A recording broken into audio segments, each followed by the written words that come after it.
ஸ்ரேயஸ் ஐயருக்கு செய்த துரோகத்தினால் ஏற்பட்ட பாவத்திலிருந்து மீள முடியாத கொல்கத்தா அணி 8 கப் அப்படின்னு கொல்கத்தா பக்கத்து வீட்டுக்காரங்கள சைலண்டாக பேசிக்கிற அளவுக்கு கொல்கத்தாண்ட எல்எஸ்ஜி மேட்ச் ஈடன் கார்டன் நடந்த இந்த மேட்ச்சில் கொல்கத்தா பார்த்தீங்கன்னா டாஸ் ஜெயிச்சுதான்னு கேட்டால் இல்லை எல்எஸ்ஜி தான் டாஸ் ஜெயிச்சாங்க. பவுலிங் தேர்ந்தெடுத்துட்டாங்க. உள்ள வந்த கொல்கத்தா பார்த்தீங்கன்னா பயங்கரமாக ஆடி 300 அடிக்கலாம்னு நினச்சோம்னா 30 ரன்னுக்குள்ள ஆல் அவுட் ஆகி போயிடுவா. அதனால முடிஞ்ச அளவுக்கு முட்டுக்கட்ட ஓடுவா அப்படின்ற மாதிரி 181 ரன்கள் 4 விக்கெட் இழப்புக்கு.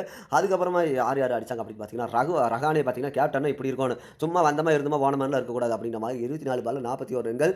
ரகுவன்சி பார்த்தீங்கன்னா 33 பால்ல 45 ரன்கள். கேமரூன் கிரீன் பார்த்தீங்கன்னா ஏங்க இத்தனை கோடி ஓட்டு எடுத்தீங்க அப்படின்னு கேள்வி கேட்குற அளவுக்கு 24 பால்ல 32 ரன்கள்.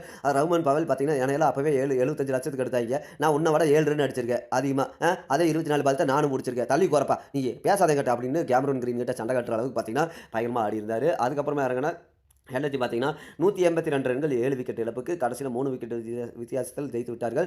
ஆயுஷ் பதோனி பார்த்தீங்கன்னா எங்களுக்கு ஆயுஷே குறையாது அப்படின்ற மாதிரி 34 பால் 54 ரன்கள். முகுல் சௌத்ரி பார்த்தீங்கன்னா நீங்கள் 3 டைம் சாம்பியனாக இருந்தானா 300 டைம் சாம்பியனாக இருந்தானே மொத்தமாக முடிச்சிருவேன் அப்படின்ற மாதிரி முகுல் சௌத்ரி பார்த்தீங்கன்னா கடவுளை எல்லாம் வேண்டிக்கிட்டு 27 பால் 54 ரன்கள் 7 6 2 4 அதுலேயே 50 ரன் ஆகி போச்சுங்க.